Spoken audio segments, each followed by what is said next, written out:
নবজাগরণ এবং সেই নবজাগরণের প্রভাব আলোচনা করব জিওর্দানো ব্রুনো।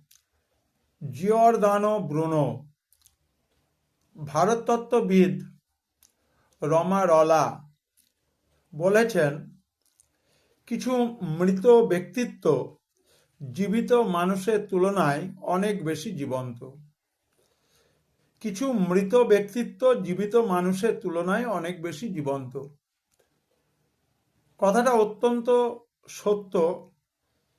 1548 থেকে 1600 সালের মধ্যে এমন একজন ব্যক্তিত্বের কথা বলবো যার নাম জিওর্দানো ব্রুনো। তিনি ছিলেন ইতালি নবজাগরণের ফসল, একজন দার্শনিক, ধর্মযাজক এবং জ্যোতির্বিদ। তিনি নেপলসের সেন্ট ডোমিনিকান স্কুলে পড়াশুনো করার সময় টমাস অ্যাকুইনাস নামের এক শিক্ষকের প্রভাবে ডোমিনিকান ধর্মযাজক হিসেবে শপথ নেন। আমরা ইংল্যান্ডে অক্সফোর্ড বিশ্ববিদ্যালয় এবং কেমব্রিজ বিশ্ববিদ্যালয়ের সঙ্গে ডোমিনিকান এবং ফ্রান্সিসকান দুই ধরনের সন্ন্যাসীর কথা জানব, যাদেরকে ইংল্যান্ডের ইতিহাসে মেন্ডিক্যান্ট মুভমেন্ট বা ফ্রায়ার মুভমেন্ট বলে চিহ্নিত করা হয়।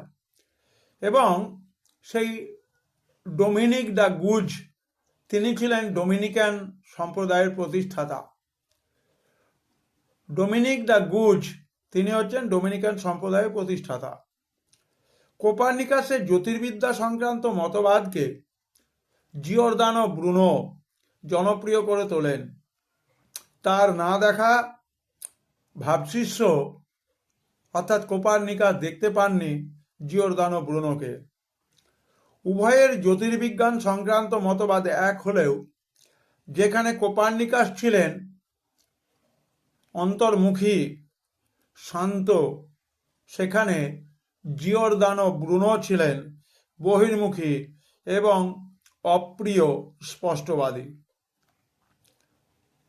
ব্রুনো যুক্তিভিত্তিক আধুনিক চিন্তা ভাবনার বহিঃপ্রকাশ ঘটাতে সক্ষম হয়েছিলেন। In the light off history, ইতিহাসের আলোয়, রেনেসা এবং রিলিজিয়ান থেকে জিওর্দানো ব্রুনো। সবাই ভালো থেকো, সুস্থ থেকো।